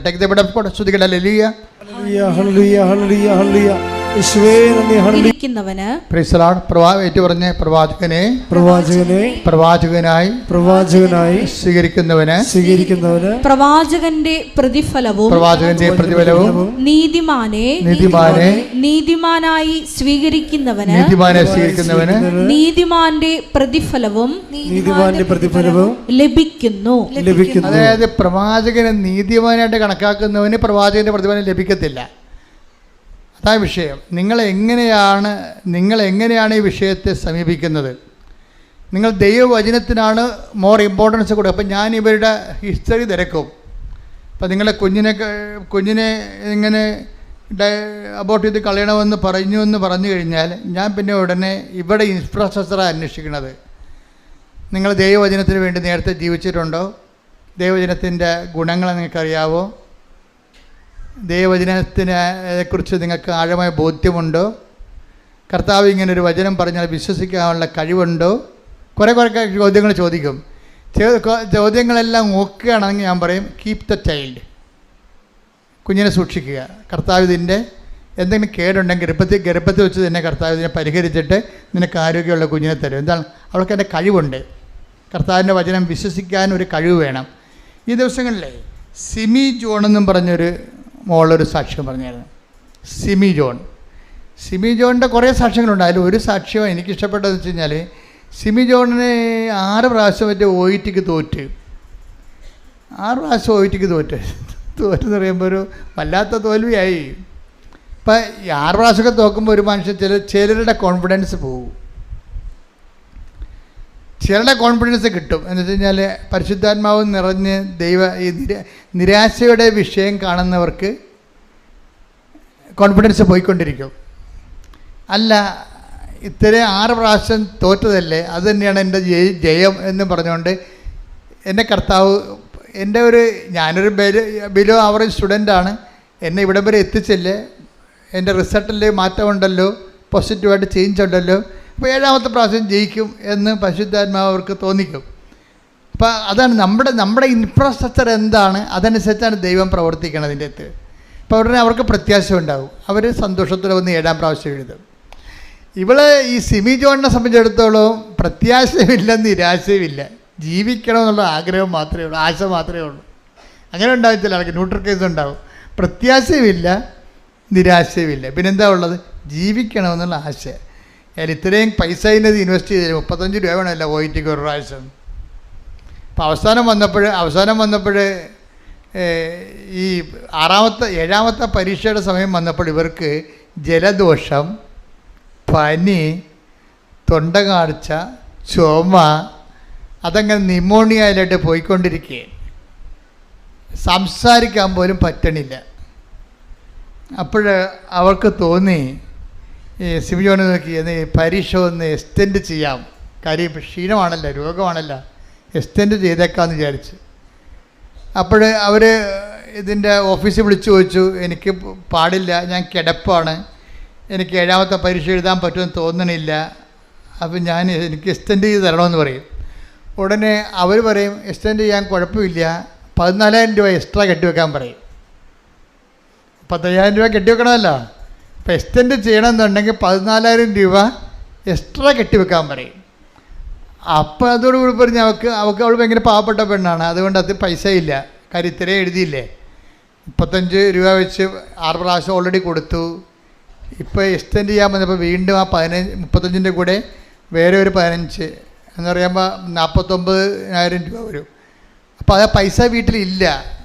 അപ്പോൾ അവൾ എന്ത് ചെയ്യും? കർത്താവിനോട് പറയാം. അപ്പം അവളെ മാതാവിനോട് ഈ 6 പ്രാവശ്യം തോറ്റെങ്കിലും ഇപ്പം ഈ കാലത്ത് പുതിയ കാലം അവസാനമായപ്പോൾ ഉടമ്പടിയൊക്കെ എടുത്ത് മാതാവുമായിട്ട് ഒരു ഡയലോഗിങ് കണ്ടീഷനിലൊക്കെ ആയിട്ടുണ്ട് ആൾ. അപ്പോൾ മാതാവിനോട് പറയും, അമ്മേ കാശില്ലല്ലോ, എനിക്ക് എഴുതാനും പറ്റത്തില്ല, എനിക്ക് കാശ്. ഉടമ്പടിക്കുള്ളൊരു ഗുണമെന്ന് പറയുന്നത് സെൽഫ് ഡയലോഗ് ഭയങ്കരമായിട്ട്. ഉടമ്പടിയുടെ ഒരു ഗുണം അതാണ്. ബയലാട്ടർ ഉടമ്പടിയല്ലേ? ഉടമ്പടി എന്ന് പറഞ്ഞാൽ എന്താണ്? ബയലാട്ടർ എഗ്രിമെൻ്റ് അല്ലേ? അപ്പോൾ അമ്മയുടെ മധ്യസ്ഥത്തിലല്ലേ? അപ്പോൾ ഉടമ്പടി വിഷയത്തിന് മേൽ എന്തെങ്കിലും പ്രശ്നമുണ്ടെങ്കിൽ നമുക്ക് നേരിട്ട് അമ്മയോട് സംസാരിക്കാം. ഒരു ഗ്രൗണ്ടുണ്ട്, ഗ്രിപ്പുണ്ട്. ആ ഉടമ്പടിയുടെ ഏറ്റവും വലിയ ഗുണം അതാണ്. ദൈവസ്നേഹമുള്ള കുഞ്ഞുങ്ങൾക്ക് ഇത് ഭയങ്കര സൂപ്പറാണ്. എന്താ കാര്യം വെച്ച് കഴിഞ്ഞാൽ അവർ ദൈവമായിട്ട് ഉടമ്പടി ചെയ്തിരിക്കുകയാണ്. ഉടമ്പടി പ്രകാരം ഒരു പ്രേക്ഷിത പ്രവർത്തനം ചെയ്യുന്നുണ്ട്. ഉടമ്പടി പ്രകാരം അവർ ഉപവി പ്രവർത്തനങ്ങൾ ചെയ്യുന്നുണ്ട്. പ്രാർത്ഥനാ ജീവിതം നയിക്കുന്നുണ്ട്. വിശുദ്ധ ജീവിതം നയിക്കുന്നുണ്ട്. പക്ഷേ അവർക്ക് കഴിവില്ല, കപ്പാസിറ്റി ഇല്ല, മെരിറ്റില്ല. പക്ഷേ ഇപ്പം എന്നാ പറ്റി? പണ്ടേ മെരിറ്റില്ല, ഇപ്പം രോഗിയുമായി. അപ്പോൾ അവർക്ക് എഴുതാനും പറ്റുന്നില്ല. അമ്മയോട് ചോദിക്കും, അമ്മേ എനിക്ക് എഴുതാൻ പറ്റത്തില്ല, അതിനുള്ള ആവതില്ല, പക്ഷേ പൈസ എക്സ്റ്റെൻഡ് ചെയ്യാനും പറ്റത്തില്ല, കാലണ വീട്ടിലില്ല. അപ്പോൾ ഞാൻ എന്ത് ചെയ്യുമെന്ന് പറയും. ഞാൻ എന്ത് ചെയ്യും കേടാ? അപ്പം അതായത് ഇവൾ ഉടമ്പടിയിൽ ഉള്ളത് കൊണ്ടും ഉടമ്പടി അവൾ സത്യമായിട്ട് ഉടമ്പടി പാലിക്കുന്നത് കൊണ്ടും അവൾക്ക് കമ്മ്യൂണിക്കബിളാണ്, ദൈവമായിട്ട് കമ്മ്യൂണിക്കേറ്റ് ചെയ്യാൻ പറ്റുന്നുണ്ട്. ഉടമ്പടിയുടെ ഏറ്റവും വലിയ വിജയമെന്ന് പറയുന്നത് മറ്റ് പ്രാർത്ഥനാ രീതികളിൽ നിന്ന് ഒന്ന് കമ്മ്യൂണിക്കേഷനാണ്, ഡയലോഗാണ്. ദൈവമായിട്ടൊക്കെ സംസാരിക്കാൻ പറ്റും. അപ്പോൾ അമ്മ അവളോട് പറഞ്ഞു, take the bed of God എന്ന് പറഞ്ഞു. ഞാൻ പറയുന്ന പോലെ പറഞ്ഞു, നീ വചനം എടുത്ത് നോക്കാൻ പറഞ്ഞു. നീ എന്ത് ചെയ്യുക? എൻ്റെ 14,000 രൂപ എക്സ്ട്രാ അടക്കാനില്ല, പരീക്ഷ എഴുതാനുള്ള ആരോഗ്യമില്ല, ബോലക്കേടായിട്ട് കിടക്കുകയാണ്, ശ്വാസം മുട്ടിയിരിക്കുകയാണ്, സംസാരിക്കാൻ പറ്റണില്ല, ശബ്ദം പുറത്തു വരുന്നില്ല, എനിക്കെന്ത് ചെയ്യാൻ പറ്റും? സ്പീക്കിംഗ് ഉണ്ടല്ല. അപ്പോൾ ഇവിടെ തൊണ്ടയ്ക്ക് നീര് കെട്ടിയിട്ട് മിണ്ടാൻ പറ്റാത്ത ആൾ എന്ത് സ്പീക്ക് ചെയ്യാനാണ്? അപ്പോൾ അത് നടക്കാത്ത കൊണ്ടാണ് ഇവൾ എക്സ്റ്റെൻഡ് ചെയ്യാൻ പറയണത്. അപ്പോൾ അമ്മയോട് ചോദിക്കുമ്പോൾ ഞാൻ എന്ത് ചെയ്യണമെന്ന് ചോദിക്കും. അമ്മയോട് ചോദിക്കുമ്പോൾ അമ്മ പറയും, വചനമെടുത്ത് നോക്കാൻ പറയും. വചനമെടുത്ത് നോക്കിയപ്പോൾ വചനമെടുത്ത് തുറക്കുകയും ഇവൾക്ക് കിട്ടിയത് ഐസയ 58:11 കിട്ടും. ശ്രുതികട്ടെ, ഹല്ലേലൂയ.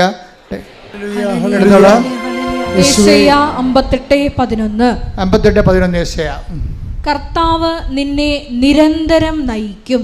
പറഞ്ഞ കർത്താവ് നിന്നെ നിരന്തരം നയിക്കും. അതാണ് സംഭവം. ഇവക്ക് പാടില്ല, കാശില്ല, സംസാരിക്കാൻ പറ്റണില്ല, രോഗമാണ്, കിടപ്പിലാണ്. ഇവളെ പിടിച്ച് നയിക്കേണ്ടി വരും ഇനി. അപ്പോൾ എന്താ അമ്മ പറയണത്? കർത്താവ് നിന്നെ പറഞ്ഞേ, കർത്താവ് നിന്നെ നിരന്തരം നയിക്കും. മരുഭൂമിയിലും നിനക്ക് സമൃദ്ധി നൽകും. മരുഭൂമി എന്ന് പറഞ്ഞാരാ? നോബഡി. തണലില്ല, ഒരു മരം പോലും ഇല്ല. അപ്പോഴങ്ങനെയുള്ള സ്ഥലത്ത് മരുഭൂമി വിജനമായൊരു സ്ഥലമാണ്, ആരും സഹായിക്കുന്നില്ല.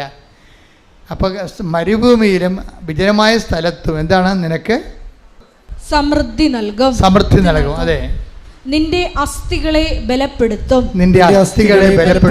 നനച്ചു വളർത്തിയ പൂന്തോട്ടവും വറ്റാത്ത നീരുറവയും പോലെ ആകും നീ. ഇത് വചനം കേൾക്കുമ്പോഴേ ഈ സിമി ജോണിന് പ്രത്യേകിച്ച് അനോയിൻറ്റഡ് ആവും, പെട്ടെന്ന് അനോയിൻറ്റഡ് ആവും. അതാണ് ഈ വചനത്തിന് ഈ റീഡിങ് അനോയിൻമെൻ്റ് എന്ന സംഭവമുണ്ട്. നിങ്ങൾ ചുമ്മാ പേപ്പർ വായിക്കണ പോലെയും മണക്കുമാസ പുസ്തകം വായിക്കണ പോലെയും വചനം വായിച്ചിട്ടാണ് റീഡിങ് അനോയിൻമെൻ്റ് എന്ന് പറഞ്ഞ പവർ. കാര്യം ഇത് ഹൈ ടെമ്പർ ഹോളി സ്പിരിറ്റിലാണ് വചനം എഴുതിയിരിക്കുന്നത്. ഇതിൽ വായിക്കുമ്പോൾ തന്നെ ആ നമ്മുടെ ഫോർമാറ്റ്, പരിശുദ്ധാത്മാവിൻ്റെ ഫോർമാറ്റ് കറക്റ്റാണെങ്കിൽ, അതുകൊണ്ടാണ് ഞാൻ നിങ്ങളോടൊരു വിശുദ്ധ ജീവിതം നയിക്കാൻ ആവശ്യപ്പെട്ടിരിക്കുന്നത്. എന്താ കാര്യം? ഇത് വായിക്കുന്ന സമയത്ത് തന്നെ ഇതിൻ്റെ പവർ നമ്മളിലേക്ക് അടിക്കും.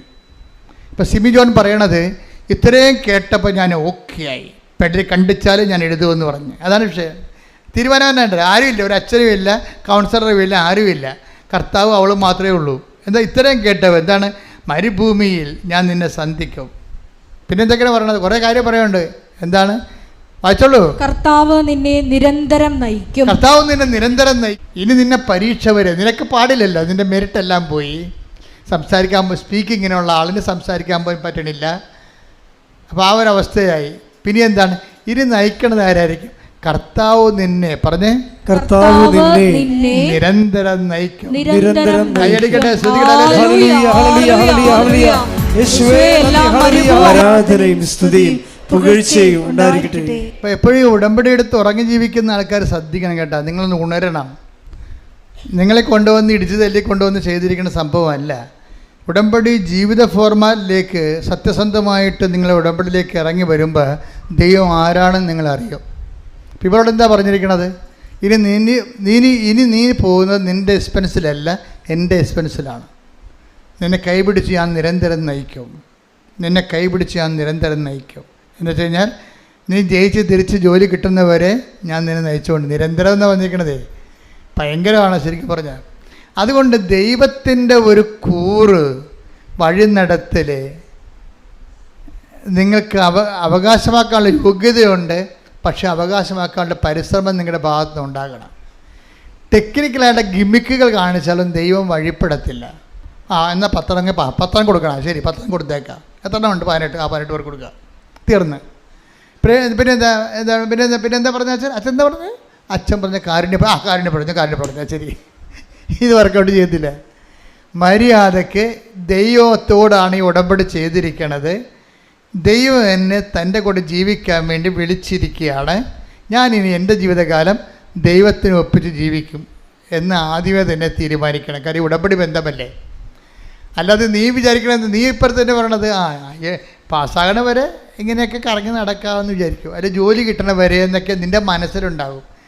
നിന്നെ തോൽപ്പിക്കണത് നിൻ്റെ ഉള്ളിലുള്ള നീ തന്നെയാണ്. കാര്യം നിൻ്റെ മനസ്സിലുള്ളതെല്ലാം ദൈവത്തിന് റീഡ് ചെയ്യാൻ പറ്റുന്നുണ്ടല്ലോ. നീ വിചാരിക്കണത് എന്താണ്? ഉടമ്പടിയില്ലേ, കുഴപ്പമില്ല, 90 ദിവസം നോക്കിയാൽ മതിയല്ല. 90 ദിവസം നോക്കിയാൽ മതിയല്ല. നീ എന്ത് നോക്കാൻ പോവുകയാണ്? നീ ഏതാണ്ട് ദൈവത്തിന് ഏതാണ്ട് വലിയ ഔദാര്യം ചെയ്യാൻ പോവുകയാണ്. എന്താണ്? തിന്മ പ്രവർത്തിക്കാതെ ഇരുന്നോളാം ദൈവത്തിന് വേണ്ടി. നീ തിന്മ പ്രവർത്തിക്കാതിരുന്നു കഴിഞ്ഞാൽ ഇല്ലെങ്കിൽ ദൈവം ഉണ്ടാകത്തില്ല. അപ്പോൾ നീ ഇങ്ങനെ വെച്ച് നിൻ്റെ പാപം വെച്ച് ദൈവമായിട്ട് വിലപേശരുത്. മറിച്ച് വിശുദ്ധിയോടെ ജീവിക്കാനുള്ള സ്വതസിദ്ധമായ ഒരു പരിശ്രമം നിൻ്റെ ഭാഗത്ത് ഉണ്ടാകണം. സ്വതസിദ്ധമായ പ്രവർത്തനം. എന്താ വിഷയം എന്ന് പറയുമ്പോൾ ഇത് എന്താ പ്രോബ്ലം വെച്ച് കഴിഞ്ഞാൽ നിങ്ങൾക്കറിയാമല്ലോ. ഒന്ന് മെറിറ്റിൽ ജീവിക്കണതും രണ്ടാമത് ഗ്രേസിൽ. 2 തരം ലോകത്ത് മനുഷ്യരാണുള്ളത്. ഒന്ന് മെറിറ്റിൽ ജീവിക്കുന്നവരുണ്ട്, രണ്ടാമത്തത് ഗ്രേസിൽ ജീവിക്കണത്.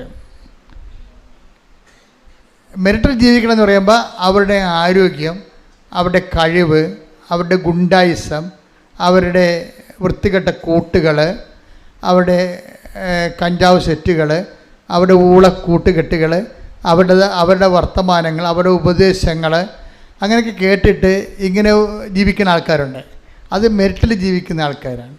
മറ്റൊന്ന് പറയണത് നമ്മൾ പരമാവധി പാപം ഒഴിവാക്കിക്കൊണ്ട് വിശുദ്ധിയിൽ ജീവിക്കാൻ വേണ്ടി ദൈവത്തെ മഹത്വപ്പെടുത്തി ദൈവത്തിന് വേണ്ടി ജീവിക്കുന്ന രീതിയിൽ പ്രവർത്തിച്ചും ചില ക്ഷമിക്കപ്പെടാണ്ടാത്ത കാര്യമില്ലാത്ത സ്ഥലത്ത് പോലും നമ്മൾ ദൈവത്തിന് വേണ്ടി തോറ്റുകൊടുത്തും അതിൻ്റെ പേരിൽ സമാധാനം ഉണ്ടാക്കിയും നമ്മൾ ദൈവത്തിൻ്റെ മഹത്വത്തിന് വേണ്ടി ജീവിക്കുന്ന വേറൊരു ജീവിതമുണ്ട്. ബൈബിൾ പ്രിഫർ ചെയ്യണത് ആ ഒരു ജീവിതമാണ്. ബൈബിൾ പ്രിഫർ ചെയ്യണത്. ഇപ്പോൾ സിമി ജോൺ എന്താണ്? സിമി ജോണിൻ്റെ മെറിറ്റ് എല്ലാം പോയിരിക്കുകയാണ്. ദൈവമായിട്ട് ഇടപെടുമ്പോൾ എപ്പോഴും നമ്മൾ ശ്രദ്ധിക്കണം. ഉടമ്പടി പിടിച്ചു കഴിഞ്ഞാൽ ഇപ്പം ചില ആൾക്കാർ പറയും മരുന്ന്, ഇപ്പം ചില പരുവിനൊക്കെ നമ്മൾ മരുന്ന് വെച്ച് കഴിഞ്ഞാൽ എന്താ പറ്റണത്? പെട്ടെന്ന് പഴുത്തിട്ടുള്ള പഴുപ്പെല്ലാം ഇളകിപ്പോവും.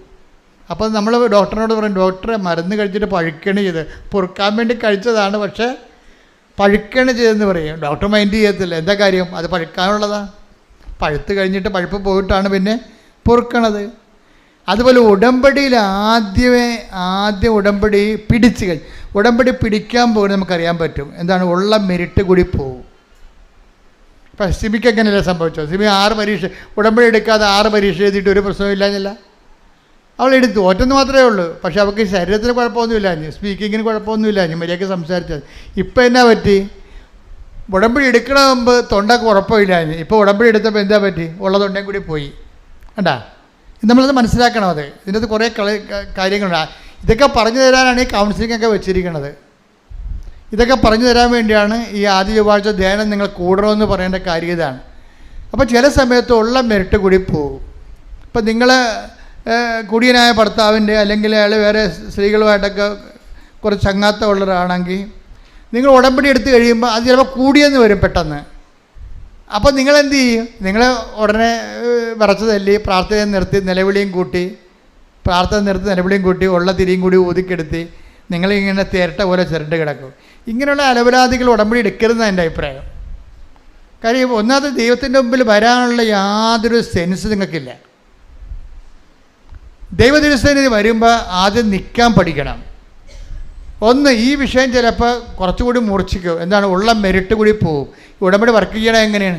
നോട്ട് ബൈ മെരിറ്റിലെന്ന് ആദ്യമേ പറയണില്ല ഞാൻ, നിങ്ങളുടെ യോഗ്യത കൊണ്ടല്ലെന്ന് പറയണില്ലേ നിങ്ങളെ. അപ്പം ഞാൻ ഇപ്പോൾ സംശയ രോഗമുള്ള ഹസ്ബൻഡാണ്, അല്ലെങ്കിൽ വേറെ സ്ത്രീകളൊക്കെ ആയിട്ടുള്ള ബന്ധമുള്ള അല്ലെങ്കിൽ കെയർലെസ് ആയിട്ടുള്ള ബിഹേവിയറുള്ള ഭാര്യയാണെങ്കിൽ, ഭർത്താക്കന്മാർ കംപ്ലയിൻറ്റ് ചെയ്യണമെങ്കിലും ചില ഭാര്യമാർ ഇട്ടച്ച് പോയാലും ഞാൻ പറയും ഇനി ആരെയും വിടണ്ട കേട്ടോ എന്ന് പറയും. ഇനി ആരെയും, ഇപ്പം അവളെ പെണ്ണും പഴമുള്ള വഴക്കിട്ട് പോയിരിക്കുകയാണ്. അപ്പോൾ ഞാൻ എന്താ അയാളോട് പറയണത്? ഇനി ആരെയും മധ്യസ്ഥത്തിന് വിടണ്ടെന്ന് പറയും. എന്താ കാര്യം?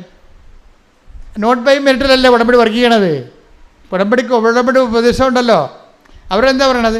ഇനി ആരെയും മധ്യസ്ഥന് വിടണ്ട. കാര്യം എൻ്റെ അനുഭവത്തിലുണ്ട്, മധ്യസ്ഥൻ പറഞ്ഞത് ആണും ഭാര്യയും ഭർത്താവും കൂടി പിരിഞ്ഞ് അവസാനം ഭർത്താവിൻ്റെ കൂട്ടുകാരൻ ഇവരുടെ അടുത്ത് മധ്യസ്ഥനായിട്ട് പോവുകയാണ്. മധ്യസ്ഥനായിട്ട് അപ്പം ഞാൻ ഈ ഭർത്താവ് വന്ന് എൻ്റെ അടുത്ത് കംപ്ലയിൻറ്റ് പറഞ്ഞപ്പോൾ ഞാൻ പറഞ്ഞ് സ്റ്റാറ്റസ് എന്താണെന്ന് ചോദിച്ചു. ഞാൻ പറഞ്ഞ്, അയാൾ പറഞ്ഞ് എൻ്റെ കൂട്ടുകാരനോട് ചെന്ന് അവളെ വിളിക്കാൻ വേണ്ടി പറഞ്ഞിട്ടുണ്ട്, ഞങ്ങൾ തമ്മിലുള്ള പ്രശ്നം ഒന്ന് പറഞ്ഞു തീർക്കാൻ വേണ്ടി പറഞ്ഞിട്ടുണ്ട്. അപ്പോൾ ഞാൻ അയാളോട് ചോദിച്ച്, അവൻ്റെ പേര് തോമസ് എന്നല്ലേ? അച്ഛനെ എങ്ങനെ അറിയാം? ഞാൻ പറഞ്ഞ്, അവൻ മിക്കവാറും അവളെ കെട്ടാൻ സാധ്യതയുണ്ടെന്ന് പറഞ്ഞു. എന്താ പ്രശ്നം എന്നറിയാമോ? ഈ ആളിൻ്റെ കൈ എൻ്റെ ബൈബിളിൽ വെച്ചിട്ട് പുറത്ത് കൈ വെച്ചപ്പോൾ ഞാൻ ഈ കൂളിംഗ് ഗ്ലാസ് വെച്ച ഒരു തോമസ് സാറിനെ കണ്ട്, എന്നെ P.O. തോമസ്, എന്നെ സൈക്കോളജി പഠിപ്പിച്ചാണ് കോളേജിൽ. P.O. തോമസിനെ കണ്ട്. അപ്പോൾ ഈ കൂളിംഗ് ഗ്ലാസ് കണ്ടപ്പോൾ തന്നെ എനിക്ക് മനസ്സിലായി, ഈ ദർശനത്തെ കൂളിംഗ് ഗ്ലാസ് വന്നു കഴിഞ്ഞാൽ അവൻ കള്ളനാണെന്ന് എൻ്റെ അർത്ഥം. P.O. തോമസ് കള്ളനല്ല. ദർശനത്തെ കൂളിംഗ് ഗ്ലാസ് മര്യാദയ്ക്ക് വെറുതെ ഇരിക്കുന്ന സമയത്ത് കൂളിംഗ് ഗ്ലാസ് വെച്ച് നടക്കുമ്പോൾ അവൻ എന്തോ ഒരു ജാടയുണ്ടെന്ന് എൻ്റെ അർത്ഥം. അപ്പോൾ ഞാൻ പറഞ്ഞ്, അതാണ് ഈ തോമസിനെ, എനിക്ക് ഇയാളെ വിട്ട ആളെ എനിക്കറിയത്തില്ലല്ലോ. എനിക്ക് മനസ്സിലായില്ലേ? ഈ ആൾ ഭാര്യയെടുത്ത് കോംപ്രമൈസിന് വിട്ട ആളിൻ്റെ പേര് തോമസ് ആണെന്ന് എനിക്കറിയത്തില്ല. അത് തോമസ് ആണെന്ന് കർത്താവിന് എന്നെ മനസ്സിലാക്കാൻ വേണ്ടി എനിക്ക് മനസ്സിലാകുന്ന തോമസിനെ ദർശനത്തിൽ അവതരിപ്പിക്കുകയാണ്. ദൈവം എന്ത് രസമാണെന്നറിയാം ദൈവത്തിന് കൂടെ ജീവിക്കുന്നത്. എന്നിട്ട് ഈ തോമസ് ഫേക്കാണെന്ന് പറയാൻ വേണ്ടിയാണ് കൂളിംഗ് ഗ്ലാസ് വെച്ചിരിക്കുന്നത്. ഞാൻ പറഞ്ഞു, മിക്കവാറും അവനെ വളക്കെട്ടാൻ സാധ്യതയുണ്ട്, നീ നേരിട്ട് പോണതായിരിക്കും നല്ലത്. ഇതാണ് ദർശനത്തിൻ്റെ പ്രത്യേകത. ഇത് 97 ചരിത്രമാണ്. ഞാൻ ആളെ പറഞ്ഞു കഴിഞ്ഞാൽ ശരിയാകത്തില്ല, നിനക്കറിയാമല്ലോ, അതെൻ്റെ ഒരു സീക്രട്ട് അല്ലേ. അപ്പോൾ എന്താ പ്രശ്നമെന്ന് വെച്ച് കഴിഞ്ഞാൽ, ഇതുപോലെ എല്ലാ വിഷയങ്ങൾക്കും ദൈവികമായ ഇടപെടലുകളുണ്ട്. പക്ഷെ അതേസമയം തന്നെ ഞാൻ ഇവരോട് പറയും, ഇത് ഉടമ്പടി ഫോർമാറ്റ് വരുമ്പോൾ ഇത് നോട്ട് ബൈ മെറിറ്റിലാണ് വർക്ക് ചെയ്യണത്. അഥവാ നമ്മളുടെ മധ്യസ്ഥനെ വെക്കണമെന്നുണ്ടെങ്കിൽ അത് കർത്താവിൻ്റെ വിശുദ്ധിയുള്ള ആളും പരിശുദ്ധാത്മാവ് തന്നെ പ്രവർത്തിക്കുമെന്ന് നമുക്ക് ഉറപ്പുള്ള ആളായിരിക്കണം. കാര്യം എന്താണ്? ഈ മധ്യസ്ഥന് 3 ആത്മാവ് പ്രവർത്തിക്കാമല്ലോ, ദൈവാത്മാവ്, ദുഷ്ടാത്മാവ്, ലോകാത്മാവ്. ആളെ തിരഞ്ഞെടുക്കുക നിങ്ങളുടെ അങ്കിളാണെന്നൊരു കാര്യമില്ലേ, ഭയങ്കര കോഴിയായിരിക്കും പറ്റുന്ന പാർട്ടി. ഇയാളാണ് ചെല്ലണമെന്നുണ്ടെങ്കിൽ പണി കിട്ടും നമുക്ക്. അപ്പോൾ ബന്ധം സ്വന്തം അല്ല പ്രശ്നം, വിശുദ്ധിയോടെ ജീവിക്കുന്ന ഒരാളായിരിക്കണം മധ്യസ്ഥനായിട്ട് വരേണ്ടത് എപ്പോഴും. അല്ലെങ്കിൽ എന്താ പറ്റണമെന്ന് വെച്ച് കഴിഞ്ഞാൽ മനുഷ്യരൂപി പ്രവർത്തിക്കും, ലോകാരൂപി പ്രവർത്തിക്കും, ദൈവാരൂപി പ്രവർത്തിക്കത്തില്ല, മാറി നിൽക്കും. ഇത് ഭയങ്കര സീരിയസ് ആയിട്ട് എടുക്കേണ്ട വിഷയമാണ്. അപ്പം അതുകൊണ്ട് തന്നെ അതുപോലെ തന്നെയാണ് ഈ മധ്യസ്ഥമായ ഈ വിഷയം വരുമ്പോഴേ ഒന്ന് ശ്രദ്ധിക്കട്ടെ മക്കളെ. യേശു സ്വസ്ഥം. ഹല്ലേലൂയ.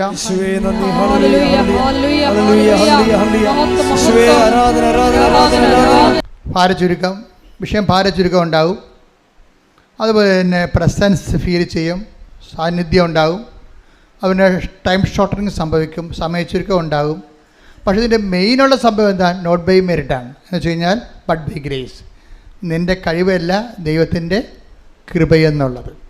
അതുകൊണ്ട് നമ്മളെന്താ ചെയ്യണം? ഉടമ്പടിയുടെ ട്രീറ്റ്മെൻറ്റ് എന്താ?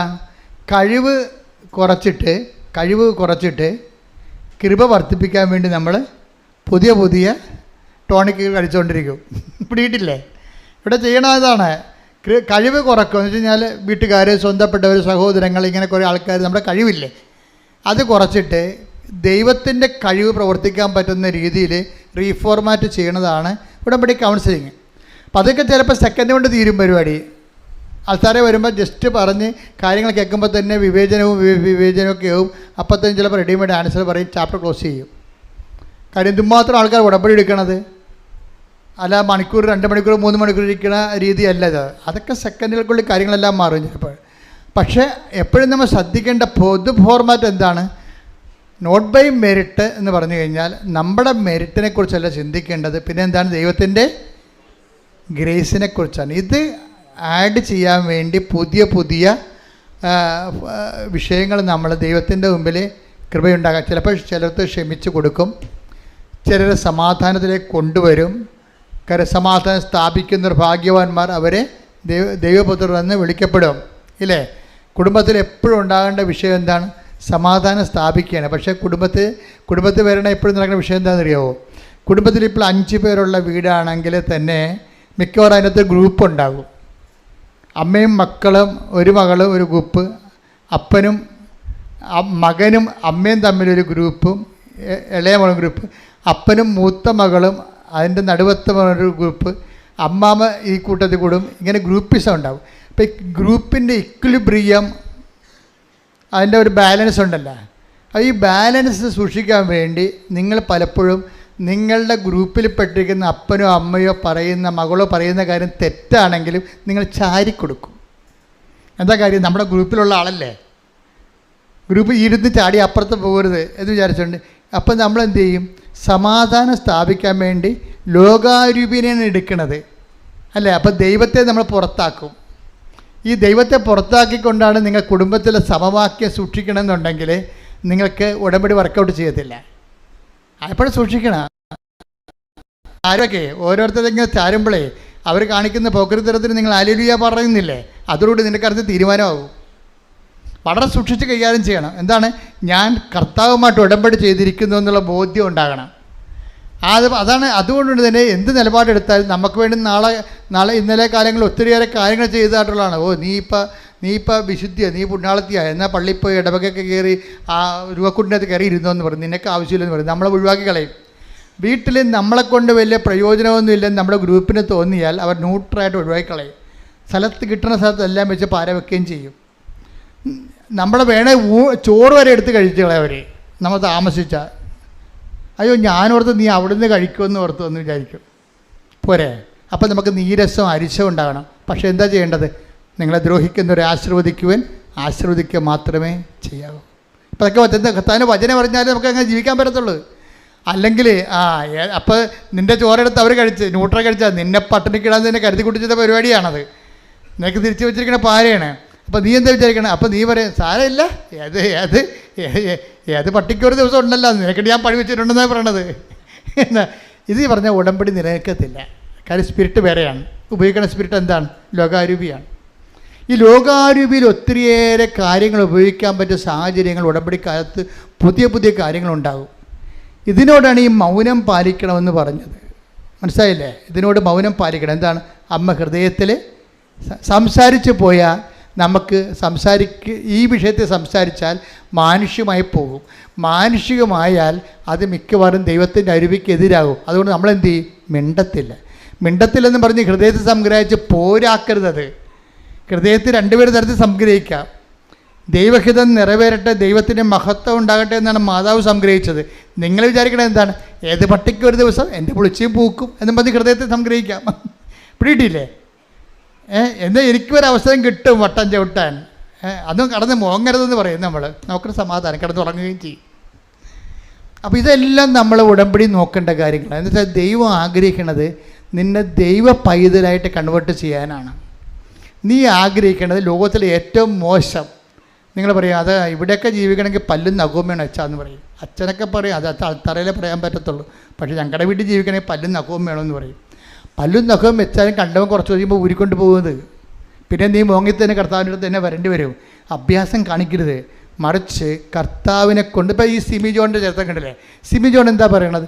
സിമി ജോൺ പറയണ ഇതാണ്, എന്നോട് എന്താണ് പറഞ്ഞത്? കർത്താവ് നിന്നെ നിരന്തരം നയിക്കും. പിന്നെന്താ പറയണത്? മരുഭൂമിയിൽ നിനക്ക് സമൃദ്ധി നൽകും. എന്നിട്ട് സിമി ജോൺ പറയുന്നു, ഞാൻ ഇവിടെ നിൽക്കരുത്. ഇവളിത് പറയുമ്പോഴേ അവളത് പറഞ്ഞപ്പോഴേ എനിക്ക് കറണ്ട് അടിച്ചു. ഞാൻ സിസ്റ്ററിനോട് പറഞ്ഞു, സിസ്റ്റർ ആ സാക്ഷ്യം നോട്ട് ചെയ്തേക്കാൻ പറഞ്ഞു.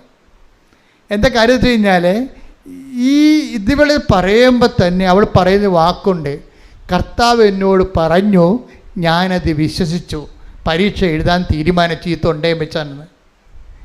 അതാണ് വിഷയം. അതായത് കർത്താവ് എന്ന് പറഞ്ഞു. എന്താ പറഞ്ഞത്? ഞാൻ നിന്നെ കൈപിടിച്ച് നിരന്തരം നയിക്കും, മരുഭൂമിയിൽ നിനക്ക് സമൃദ്ധി നൽകും എന്ന് പറഞ്ഞപ്പോൾ ഞാനത് വിശ്വസിച്ചു. അത് വചനത്തിൻ്റെ പ്രശ്നം. അത് നിറവേറണമെങ്കിൽ അത് വിശ്വസിക്കണം. ചിലർക്ക് ഭാഗികമായി വിശ്വസിക്കും, ചില കുറച്ച് വിശ്വസിക്കും, ചിലപ്പോൾ ഒക്കുമായിരിക്കും, ചിലവർക്കൊക്കും ചിലവർക്കൊക്കത്തില്ലെന്ന്. അങ്ങനെയല്ല. കർത്താവ് പറഞ്ഞാൽ പിന്നെ കർത്താവ് അങ്ങയോട് അളിച്ചത കാര്യങ്ങൾ നിറവേറ്റുമെന്ന് ഞാൻ വിശ്വസിച്ചു. അതുകൊണ്ട് ഞാൻ എന്ത് ചെയ്ത്, ഈ കുരത്തൊണ്ടയും കൊണ്ടുപോയി പരീക്ഷ എഴുതാൻ തീരുമാനിച്ചു. ഞാൻ പരീക്ഷ എഴുതാൻ വേണ്ടി ചെന്നപ്പോഴേ കർത്താവ് പറഞ്ഞാണ്, ഞാൻ നിന്നെ നിരന്തരം കൈപിടിച്ച് നിന്നെ നിരന്തരം നയിക്കും. ഞാൻ പരീക്ഷ ഹോളിൽ ചെന്നപ്പോൾ തന്നെ എനിക്ക് സംസാരിക്കാൻ പറ്റിയെന്ന്.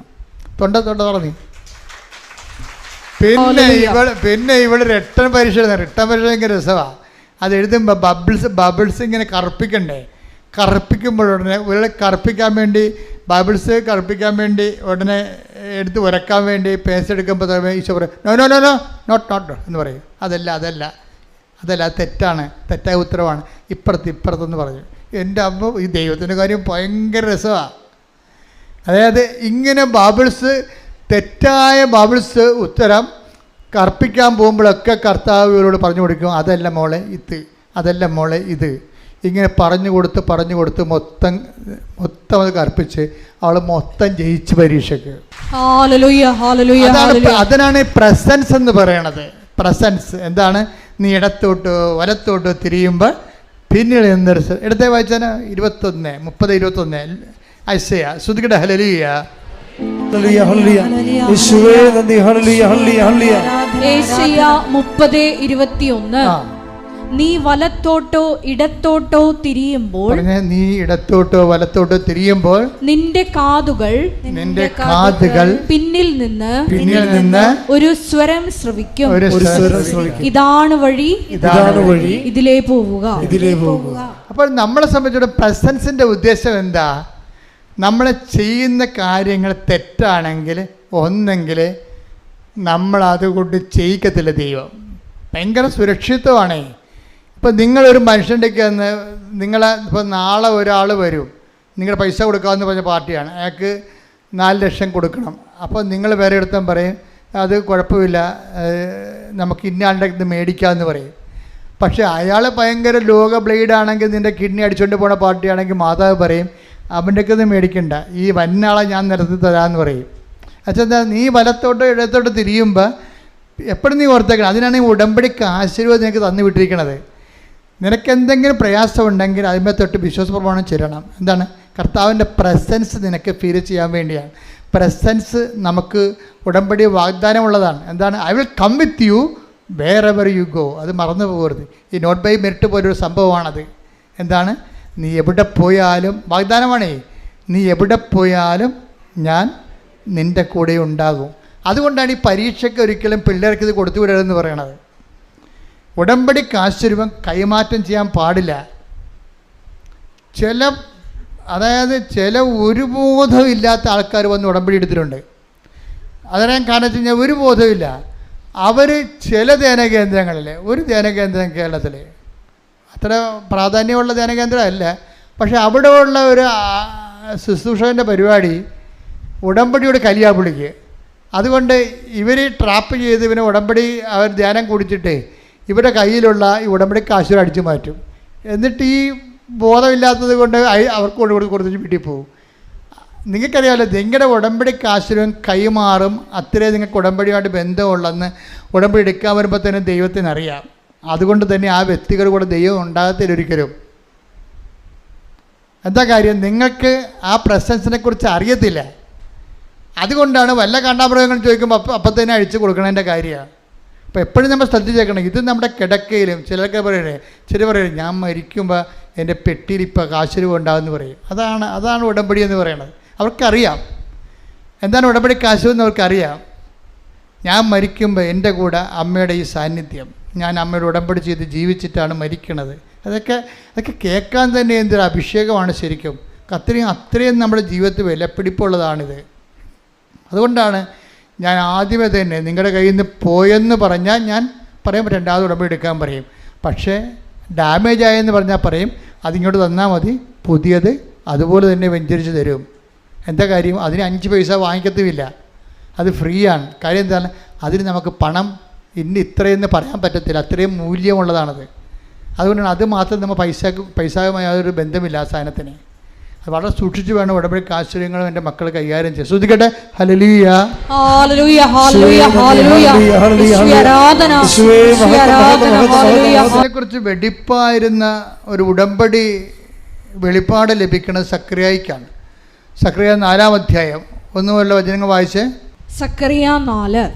എന്നോട് സംസാരിച്ച ദൂതൻ വീണ്ടും വന്ന് എന്നെ ഉറക്കത്തിൽ നിന്നെന്ന പോലെ ഉണർത്തി ചോദിച്ചു, നീ എന്തു കാണുന്നു? അപ്പോൾ ഇയാളൊരു സ്വപ്നം ദർശനം കണ്ടുകൊണ്ടിരിക്കുകയാണ്. അപ്പോൾ ദൂതൻ ഇവനോട് ചോദിക്കും, വാട്ട് യു ആർ സീയിങ്? എന്താണ് നീ ഇപ്പം കണ്ടുകൊണ്ടിരിക്കുന്നത്? അപ്പോൾ സക്കറിയ പ്രവാചകനാണ്. ഞാൻ പറഞ്ഞു സക്കറിയ പറഞ്ഞു, പൊന്നുകൊണ്ടുള്ള ഒരു വിളക്ക് തണ്ടിന്റെ മുകളിൽ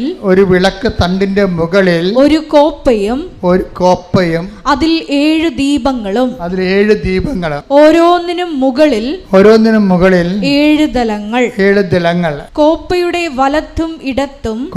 വലത്തും ഇടത്തും ഓരോ ഒലിവ് വൃക്ഷങ്ങള്. എന്നോട് സംസാരിച്ച ദൂതനോട് ഞാൻ ചോദിച്ചു, പ്രഭു എന്താണിത്? ദൂതൻ പറഞ്ഞു, ഇത് എന്താണെന്ന് നിനക്കറിഞ്ഞുകൂടെ? ഇല്ല പ്രഭു. ഞാൻ പറഞ്ഞു. അവൻ എന്നോട് പറഞ്ഞു, കർത്താവ് സെറുബാബേലിനോട് അരുളി ചെയ്യുന്നു, സൈന്യബലത്താലല്ല കരബലത്താലുമല്ല എന്റെ ആത്മാവിനാലാണ് സൈന്യങ്ങളുടെ കർത്താവ് അരുൾ ചെയ്യുന്നു. അപ്പം ഇതിൻ്റെ വിഷയം എന്ന് പറയണത് ഈ മിനോറ വെളിച്ചത്തിൻ്റെ 7 ദീപങ്ങൾ, അത് യഹോവയുടെ 7 കണ്ണുകളാണ്. എന്ന് വെച്ച് കഴിഞ്ഞാൽ കണ്ണുണ്ടെന്നല്ല അർത്ഥം, എല്ലാം കാണുന്നയാളാണ്. അപ്പം നീ ഇവിടെ വരുമ്പോൾ നിൻ്റെ ജീവിതത്തിൻ്റെ എല്ലാ കാലാവസ്ഥകളെയും ദൈവം കാണുന്നു എന്നുള്ളതാണ് വിളക്ക് കത്തിക്കണത്. പക്ഷേ എപ്പോഴും ഓർത്തേക്കണം, എനിക്ക് എല്ലാത്തിനും ആഴമായ അർത്ഥങ്ങളാണ് ഉള്ളത്. വിളക്ക് തെളിക്കുമ്പോൾ തന്നെ ഓർക്കുക, അത് ദൈവത്തിൻ്റെ കണ്ണ് പോലെയാണ്. നിൻ്റെ ജീവിതത്തിൻ്റെ അകവും പുറവും നിൻ്റെ മരണം വരെ നിത്യത വരെ ദൈവം കാണുന്നതിൻ്റെ മുമ്പിലാണ് നീ ഉടമ്പടി ചെയ്യാൻ പോകുന്നത്. ക്ലിയർ അല്ലേ? എന്നിട്ട് പറയുന്നത്, കർത്താവ് സെറുബാബേലിനോട് അരുളി ചെയ്തു. എന്താണ്? സൈന്യബലത്താലല്ല കരബലത്താലല്ല, പിന്നെ എൻ്റെ ആത്മാവിനാലാണെന്ന്. Not by merit but by grace. അതാണ് കഴിവ് കൊണ്ടല്ല, സൈന്യങ്ങളുടെ ബലം കൊണ്ടല്ല, പിന്നെ എന്താണ്? എൻ്റെ ആത്മാവിന്. അതായത് നീ ഇവിടെ കയറി വരുമ്പോൾ തന്നെ നിന്നോട് പറയുന്നത് എന്താണ്? രണ്ട് ഒലിവ് മരങ്ങളെന്നാണ് പറയണത്. അത് പഴയ നിയമത്തിൽ ഒലിവ് മരമാണ്, പക്ഷേ നമ്മുടെ മരിയൻ ഉടമ്പടിയല്ലേ.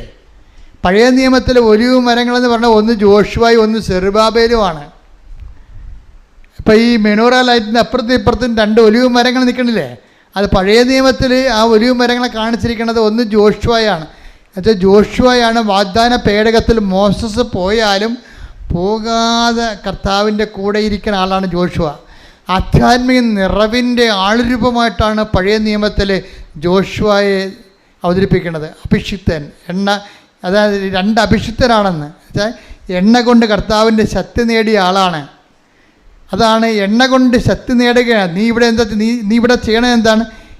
നിൻ്റെ കയ്യിലുള്ള എണ്ണ എടുത്തിട്ട് അവിടെ ആ ദീപം തെളിക്കും. ഈ ദീപത്തിൻ്റെ അപ്പുറത്തും ഇപ്പുറത്തുമാണ് 2 എണ്ണ കൊണ്ട് ശക്തി നേടിയ ആൾക്കാർ നിൽക്കണത്. എന്തൊക്കെയാണ്? അഭിഷിക്തരെന്നാണ് വിളിക്കണത്. അഭിഷിക്തർ ഒന്ന് ജോഷുവയാണ്, ആധ്യാത്മിക ബലം നേടുന്നയാളാണ്. എണ്ണ കൊണ്ട് ആധ്യാത്മിക ബലം.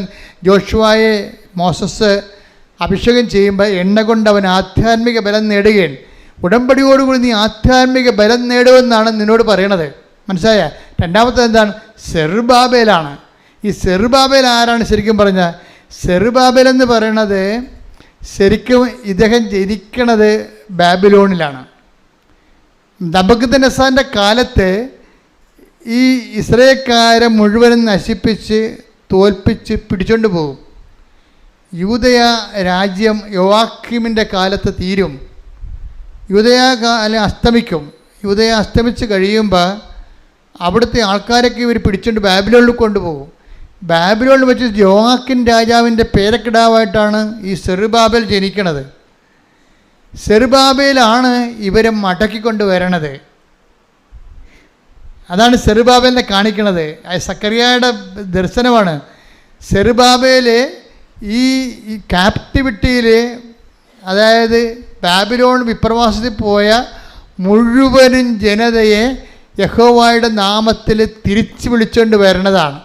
തിരിച്ചു വിളിച്ചുകൊണ്ട് ജെറുസലേമിൽ കൊണ്ടുവന്നിട്ട് പുതിയ ദേവാലയം പണിയണത് ആരാണ്? സെറുബാബേലാണ്.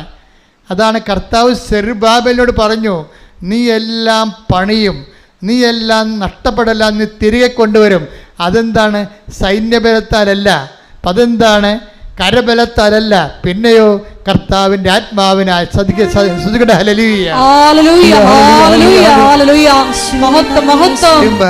ഈ ഒലിവ് മരങ്ങൾ മാറും. എന്താണ്? ജോഷുവയ്ക്ക് പകരമാണ് അമ്മ വരണത്, സെറുബാബേലിന് പകരമാണ് ഈശോ വരണത്. അതാണ് നിങ്ങളുടെ എല്ലാ വിഷയങ്ങളും ഞാൻ ആദ്യം കൊണ്ടുപോയി അമ്മയെടുത്ത് കൊടുത്തിട്ട് പിന്നെ ഈശോ എടുത്ത് കൊടുക്കും. എന്താ പറയണത്? ഇനി മുന്നോട്ട് പോയിക്കൊള്ളൂ. വർക്ക് ചെയ്യാൻ പോണത് നിങ്ങളുടെ ബലത്താരല്ല, not by merit but by grace. ഒരു ബ്ലെസ്സിങ് ചെയ്ത് കൊടുക്കും. 5 മിനിറ്റ് പോലും എടുക്കത്തില്ല. എന്താ കാര്യം? ഞാനല്ലല്ലോ പ്രവർത്തിക്കണത്. ഞാനാണ് പ്രവർത്തിക്കണമെങ്കിൽ വേണമെങ്കിൽ 5 മണിക്കൂർ നിന്ന് പ്രാർത്ഥിക്കേണ്ടി വരും. പക്ഷേ പ്രവർത്തിക്കുന്നത് ആരാണ്? അമ്മയുടെ മധ്യസ്ഥതയിൽ ഈശോയാണ് നിങ്ങൾ പ്രവർത്തിക്കുന്നത്. ശ്രദ്ധിക്കട്ടെ.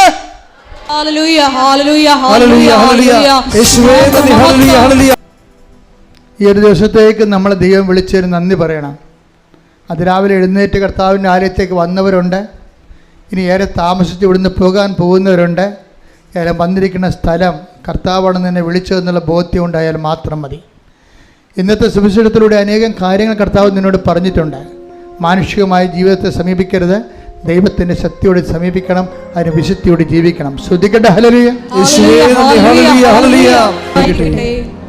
എൻ്റെ പ്രിയപ്പെട്ടവരെ,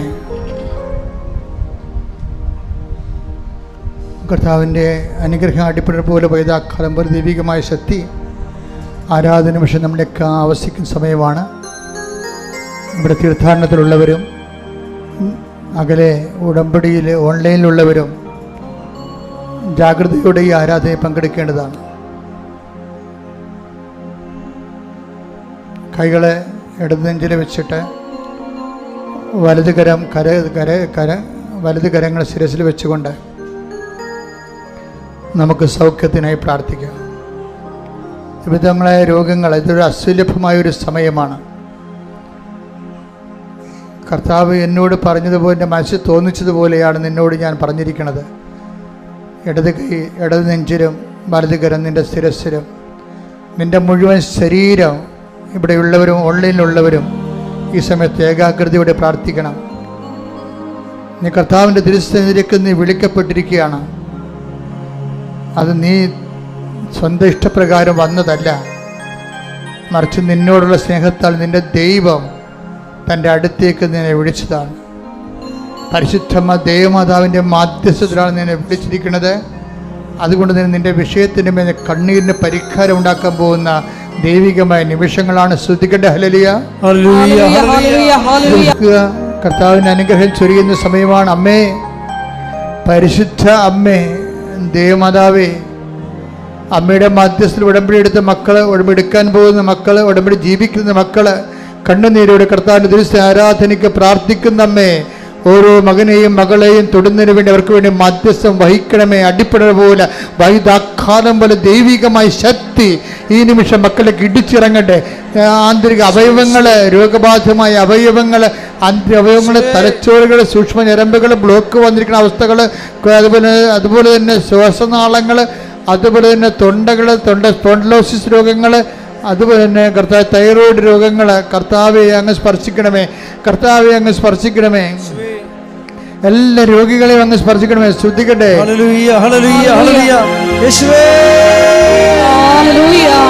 ആയിരിക്കണം.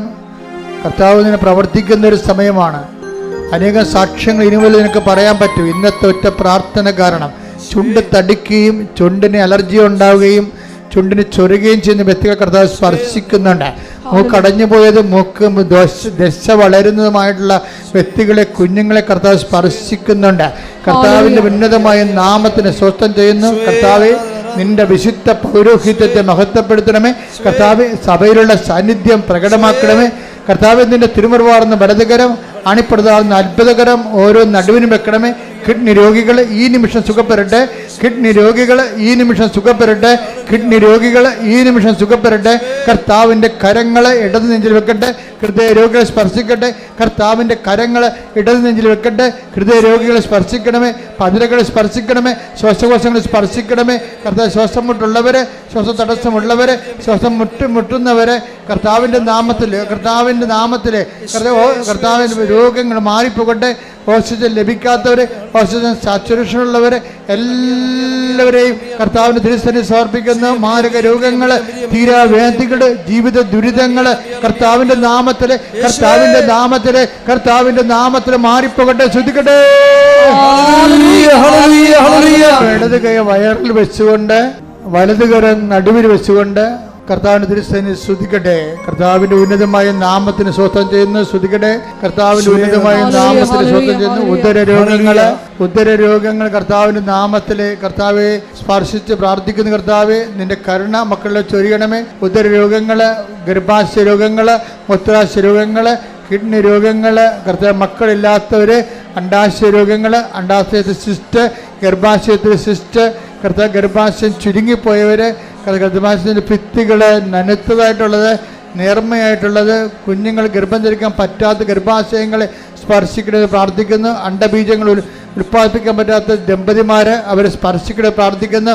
എൻ്റെ കർത്താവിൻ്റെ ഉന്നതമായ നാമത്തിൽ, സഭയുടെ അധികാരത്തിൽ, കുരിശിൻ്റെ അടയാളത്തിൽ, ദൈവികമായ ശക്തിയാൽ മാരക രോഗങ്ങൾ, തീരാവേദികൾ യേശുവിൻ്റെ